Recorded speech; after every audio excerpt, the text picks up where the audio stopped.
Então, meus amados irmãos,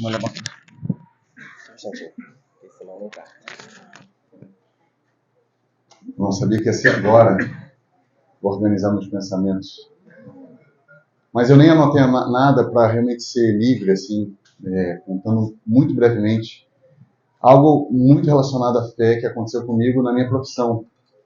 Como eu contei ontem no testemunho da música Digno, que eu estava no estúdio, depois de ter trabalhado o dia todo vendendo shampoo, que era a minha profissão, representante comercial de cosméticos, de porta em porta, de salão de beleza. A minha vida basicamente foi toda na área comercial, mas toda a minha vida como músico. E todo artista tem a expectativa de um dia viver da sua arte, né? É algo que no nosso país é muito difícil. A probabilidade é menor até do que jogador de futebol. O artista viver da sua arte aqui é quase impossível, né? Na igreja até não é tão difícil se tu abrir mão da verdade. Se tu começar com músicas humanísticas, daqui a pouco até dá certo. Mas alguém que ama Jesus, de fato, é muito difícil. E eu passei muitos anos já tendo estúdio e continuando trabalhando. E a minha esposa foi testemunha que uma vez por ano eu tinha uma crise existencial. Durante um mês eu entrava numa depressão. Falava assim, por que tu me deu esse talento se eu não consigo me dedicar a esse? E aí brigava com Deus. Sempre acontecia. Em determinado momento eu falei, orando, teve um retiro de Páscoa lá em Porto Alegre. Eu lembro que eu estava muito triste. Eu tinha comprado um violoncelo, estava tocando no louvor naquele dia, mas eu estava triste. Senhor, por quê, sabe? Mal. Daí eu lembro que o Tom da Carmélia chegou atrás de mim, não sabia quem era, eu vi pela voz, né? E ele botou as mãos no meu ombro e falou assim, o Senhor me disse que ele tem uma boa resposta para te dar. E eu estava justamente naquele momento pensando sobre que eu nunca viveria de música. Deu assim, caramba, eu acho que daqui a uma semana eu vou estar vivendo de música. Passou 3 anos e nada, né? Aí eu desanimei tudo de novo. Eu não era aquele cara que recebia muitas palavras sobre isso, mas quando eu recebia eu ficava... E aí eu lembro que eu pensei assim, eu vou escolher 3 pessoas para eu pedir um conselho sobre isso. Uma era o Asaf, outra era um produtor em São Paulo, muito conhecido, chamado Ananiel Eduardo, e o outro era um guitarrista muito conhecido no Brasil também, chamado Matheus Starling. Os 3, o Matheus e o Asaf eu conhecia, o Ananiel não. Mas foram 3 nomes que eu tive paz de pedir, assim, uma roda de conselheiros e pedir uma direção. Fui na casa do Asaf, meu vizinho, aí disse, Asaf, eu tô mal, eu não vejo nenhuma perspectiva de conseguir viver de música. Então, assim, tu vai ser boca de Deus. Tu fala assim, que não é para mim, eu já tô velho, eu considero que é isso. Eu aceito, de bom grado do Senhor, que Ele não vai me dar essa oportunidade. Aí o Asaf falou assim, Cacilhas, tem poucos compositores que eu canto as músicas em todo o mundo, e tu é um deles. Para com essa besteira, pede demissão amanhã. Eu fiquei assim, né? Como assim? Mas eu saí do prédio lá dos pastores voando, assim, cara, Deus falou comigo. Aí eu acordei no dia seguinte, assim, que pedir demissão, tá maluco? Eu não tive a fé que o Asaf teve. Aí eu liguei para esse outro irmão guitarrista, eu falei assim, Matheus, minha história é essa. Ele já me conhecia de anos, só que a gente perdeu o contato, ele é aqui do Rio. E aí eu falei assim, cara, tu acha que eu tô velho pra isso? Dele? Com certeza. Cara, a tua oportunidade passou. Tu tinha que estar com 17 anos me ligando. Tu tinha que estar voando, cara. O mercado hoje está muito complicado. E ele estava com razão. Era isso mesmo. Mas foi um balde de água fria. Então, assim, tinha uma palavra de um me animando e o outro me destruindo, né? Voltei. Botei o pé no chão. E eu lembro que eu fiquei muito chateado. E o outro, o produtor esse, eu tinha mandado uma mensagem no direct do Instagram e ele não me respondeu. Ele nem viu, me ignorou. Aí passou o tempo, e aí eu alimentei uma expectativa de ser tempo integral lá, em Porto Alegre. Porque realmente na parte de música tinha necessidade de alguém assumindo. Eu já era um dos líderes da música lá, uma congregação grande, mas eu alimentei uma expectativa. E aí foi passando o tempo, aí veio a pandemia, vou dar uma encurtada. Quando veio a pandemia, eu lembro que um dos presbíteros lá, que anda muito perto de mim, em Porto Alegre, São Cacilhas, se tu tinha alguma expectativa de tempo integral, meu irmão, acabou. E aí, pra mim, ficou tudo claro, assim. Eu assim, cara, tá ficando claro, Deus está falando comigo. Não é pra mim essa história.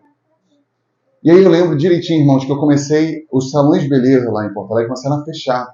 Lá foi uma das capitais mais agressivas nesse sentido de fechar tudo e tal. Nosso amado governador que tá lá até hoje.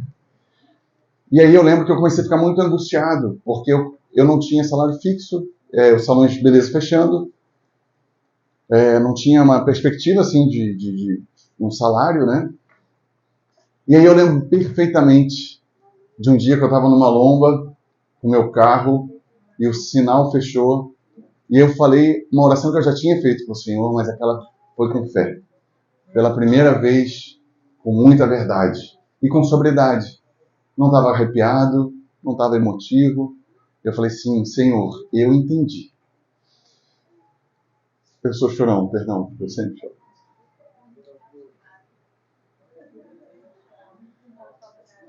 Eu não ouvi, mas deve ser engraçado.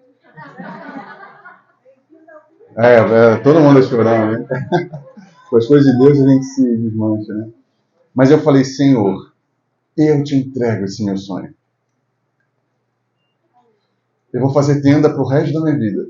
Vou continuar sendo músico, vou continuar compondo, vou fazer tudo que eu posso. Mas eu entendi que tu não quer que eu viva disso. Irmãos, eu não fiquei com alívio, nada. Senti nada. Isso para mim chamou atenção. E geralmente a gente tem expectativa do arrepio, de cair. Não tive nada. Foi um culto totalmente racional, de uma entrega ao Senhor. Depositei na mão dele e falei, Senhor, entrego, acabou. E estou feliz com isso. Salões de beleza fechando, e aí eu tinha um estúdio, e eu até comentei com a Lu assim, quem sabe eu faço uns vídeos, começo a me expor mais na internet. Aí ela falou assim, não, nada a ver. Ontem a Paulinha foi exposta, hoje é a tua vez. Mas assim, eu não tinha o que fazer. Sabe quando tu não tem o que fazer? Aí eu fui pro estúdio, aí eu lembro que eu fiz eu nem sabia que se chamava fingerstyle, o nome de uma técnica da melodia com a harmonia junto. E aí eu fiz alto preço, porque eu dava aula para alguns alunos, tinha uns 8 alunos, e eu estava ensinando aquela música, ela já estava pronta, então assim, vou fazer um vídeo dela, né? E aí eu lembro que eu tinha uma ferramenta nova no Instagram chamada Reels, que tem até hoje. E eu lembro que eu tinha uns 3, 4 Reels com 500 views. Eu tinha uns 1.500 seguidores na época, uns 2.000, sei lá. E aí eu fiz e eu achei muito interessante que em um dia deu 4.000 views, aquele Reels. E aí eu achei até que estava errado. Eu falei para a Lúcia, olha, deu um bug aqui, ó. 4.000 views. Mas eu estava ainda sem nada para fazer. Vou fazer outro, porque eu tinha outro que eu ensinava aos alunos, que era Ele Exaltado. Estava na mão já, era só gravar. Aí gravei, aí o Ele Exaltado no primeiro dia deu 10.000 views. Aí eu assim, Lu, é muito bug atrás de bug, né? Só que meus seguidores começaram a crescer também. E aí eu, ao mesmo tempo, por mais que assim, eu sempre quis ter um Instagram, porque para músico, a plataforma dele, o palco dele na internet é o Instagram. Por mais que eu sempre quis, aquele momento eu estava tão assim, eu já tinha entregado definitivamente, eu estava zero emocionado com aquilo. Eu estava assim, tá, beleza, um monte de view aí. Se fosse, 4 dias antes, eu acho que eu estaria mais animado. E aquilo ali foi bom, porque eu comecei a botar bastante músicas, e eu comecei a ter muito view. Comecei a ganhar, chegou a ter 4.000 novos seguidores por dia. 4.000. Deu, cara, que loucura. E aí eu lembro que o John me mandou uma mensagem, cara, o que está acontecendo com o teu Instagram? Eu lembro que eu estava num salão de beleza lá, onde estava aberto ainda. E eu assim, cara, que loucura, né? Sei lá. Não estou comprando seguidor. E começou a vir muito seguidor. Até que eu lembro que, de novo, fechou os salões. E eu super desanimado, assim. Por mais que tinha animação de alguns irmãos me mandando mensagem, eu não ganhava dinheiro com aquilo e eu estava sem salário naquele mês. Eu preocupado. Os homens sabem como é que é, né? A gente tem uma família para sustentar, não tem recurso, A gente luta contra a ansiedade, mas é difícil. Eu estava extremamente ansioso. E aí um aplicativo me mandou uma mensagem chamada Glorify. Mandaram falando assim, Marcelo, a tua música tem alguma coisa. Tem alguma coisa de Deus aí, cara. E a gente precisa da tua música no nosso aplicativo, um aplicativo de devocional. E eu só perguntei, quanto eu ganho? Eu lembro até que o rapaz ficou meio assim, pô, o Glorify é do mundo todo, é um aplicativo mundial. Assim, pô, a gente está entrando em contato contigo numa playlist que tem só 5 pessoas, tu deveria se sentir honrado, né? E eu nem quis saber de honra nenhuma. Eu perguntei quanto eu ganhei. Ele falou assim, não, todos são voluntários. Aí eu falei assim, meu irmão, muito bom falar contigo, Deus te abençoe, não tem interesse. Aí eu lembro, cara, isso Deus nunca vai deixar eu esquecer, porque foi muito marcante na vida. Eu lembro que eu fui num salão de beleza, que era um dos poucos que estava aberto, daí eu fui lá e falei assim, ó, fulana, a gente está com uma proposta inacreditável. Assim, ó, tu vai pagar daqui a 3 anos só. Aí ela olhando assim, uma senhora, me deu uma pena. Eu disse, Marcelo, como é que tu tem coragem de vir me vender? E eu não tenho como pagar minhas contas, não tenho cliente. Aí eu falei assim, ó, a senhora tá certa, me perdoa, fui embora. Quando eu entrei no carro, arrasado, Deus me permitiu sofrer naquele tempo. Me liga de novo, eu não lembro se foi ligação ou mensagem, mas WhatsApp, mas me procura de novo o rapaz do Glorify. Falou assim, Marcelo, o superintendente da música do aplicativo é lá nos Estados Unidos, é o Mark Crane, no nome.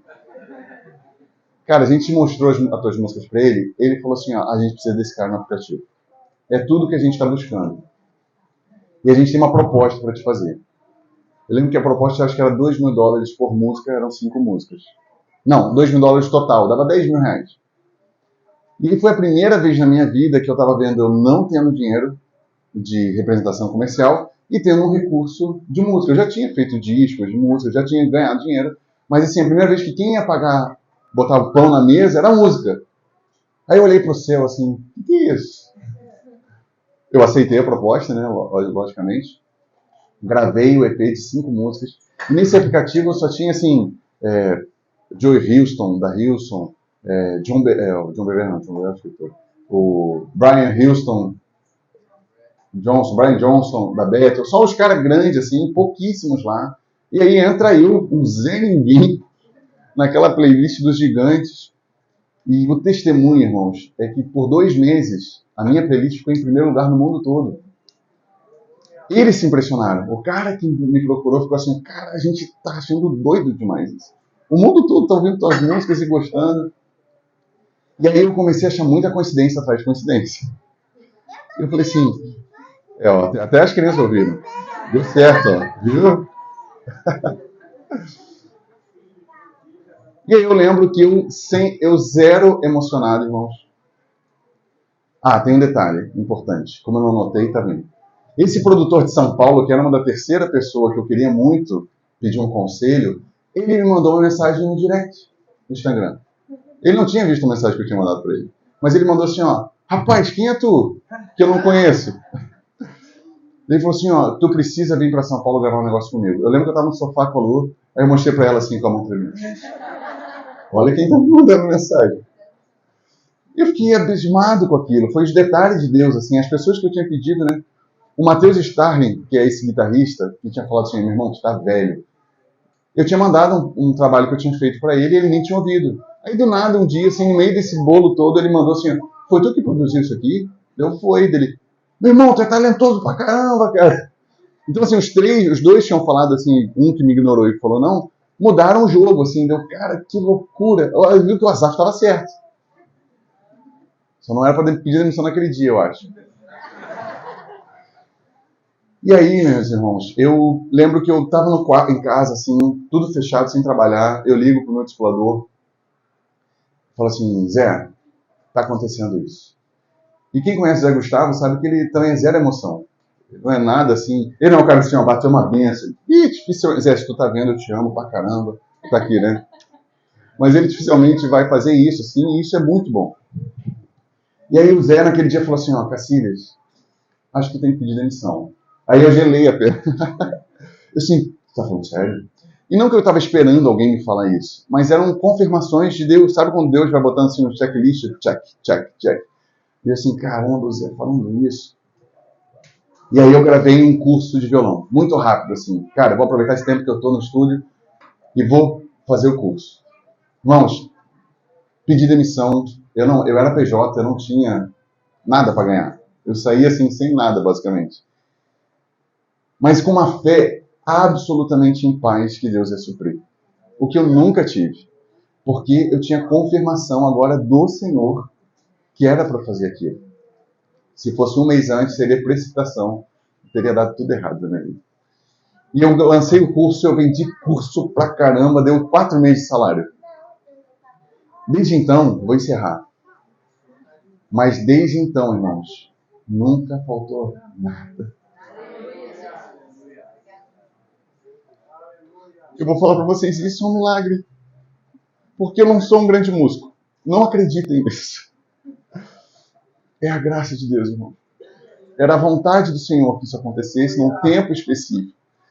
Na minha experiência, o que Deus estava aguardando era a entrega. Então, o que Deus falou comigo é que Ele quer nos usar. Ele queria me usar. Ele queria que eu tivesse só com música. O que é para Deus o dinheiro? O dono de todo ouro e a prata, a gente acabou de ler, se Ele veste os lírios do campo, vão ser lançados no fogo assim, o Senhor, óbvio que Ele vai me sustentar. Mas Ele precisava do meu coração totalmente entregue. E cada um de nós tem um Isaac para entregar. Abraão tinha um Isaac para entregar para Deus.